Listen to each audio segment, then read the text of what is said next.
Welcome to Better Every Day, a video series on mindfulness. My name is Sabrina, and I am a mindfulness teacher, a meditation instructor, and my goal for this series is to make mindfulness as simple and practical for you as possible. And in today's video, I'm talking about patience, how to practice patience, how to recognize when you're not practicing patience, and how to become aware of the right time to practice. So a good way to start this one is to understand what patience really is. It's more of an allowance than it is an action. When you're practicing patience, you are allowing life to unfold the way it's unfolding, naturally, without wishing you were somewhere else or wishing things were different. There is no waiting, you are just present. We live in a society that has somewhere to go. We have plans. We're always in a rush, and there's always something next. And so when we're focused on that next moment, it makes this moment uncomfortable. And that's called resistance. Resistance happens when we are not completely acknowledging or accepting what is and wishing it were something else. A good example of this is walking into the grocery store, getting the one loaf of bread that you came to get, but seeing that every single register has lines all the way to the back of the store. Yes, even self-checkout. So in this moment, it's natural for us to want to be upset, to want to be impatient, to want to get out of the store. And the reason that happens is because we are waiting for the next thing to happen. We are focused on where we have to go next, rather than recognizing there are lines at the store, it's not personal, and that if I want this loaf of bread, I have to stand in this line. So how do we choose patience? How do we recognize when we're not choosing patience? That's a better question. How do you recognize impatience?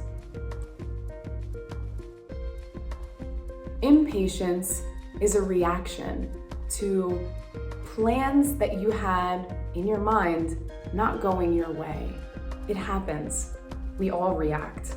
We're all impatient. What triggers impatience is the fact that we anticipated a specific outcome in the first place. When we release expectations of how things should be, then we allow more space to accept and allow how things are now. So how do we do that practically? A practical way to practice patience is first and foremost, become aware of how you are and what you're thinking and how you're feeling when you're impatient.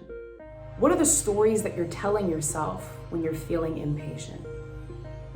What are the sensations you're feeling in your body when you're feeling impatient? What are some of the emotions that are flooding you? We already figured out that impatience is not wanting to wait, wanting to be somewhere else. So get a little deeper. Where is it that you want to be? What is it that you're in a rush to do, to have, to see?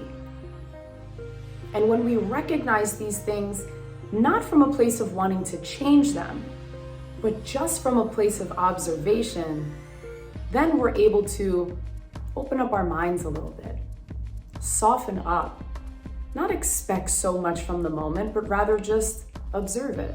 And so if you're standing in line impatiently, you're going to have impatient thoughts. You're going to have impatient feelings. And it's going to lead you to impatient behaviors.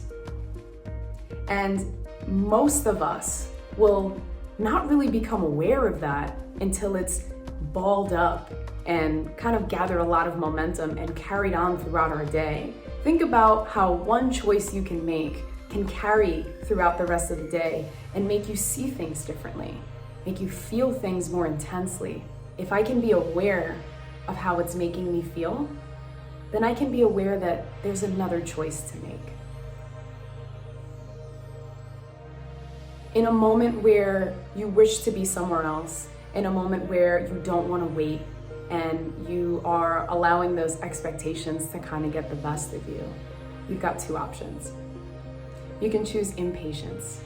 This is a path that's most likely going to feel familiar to you.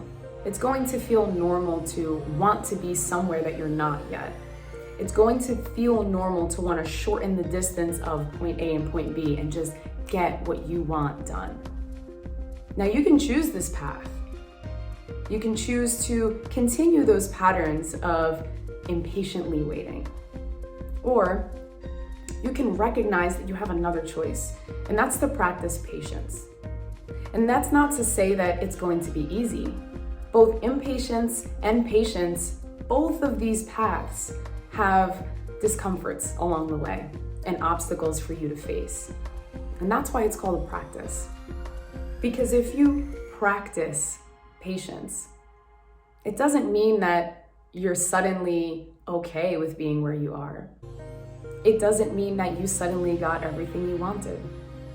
But it does mean that you're allowing life to unfold the way it needs to, and you're not resisting it just because it's not what you want. And when you recognize your choice and being able to choose patience over impatience, that, my friend, is how you move closer to inner peace. Thank you so much for checking out the Better Everyday series. And I truly believe we can make ourselves a little bit better. And by better, I just mean more peaceful. So I hope you choose peace today.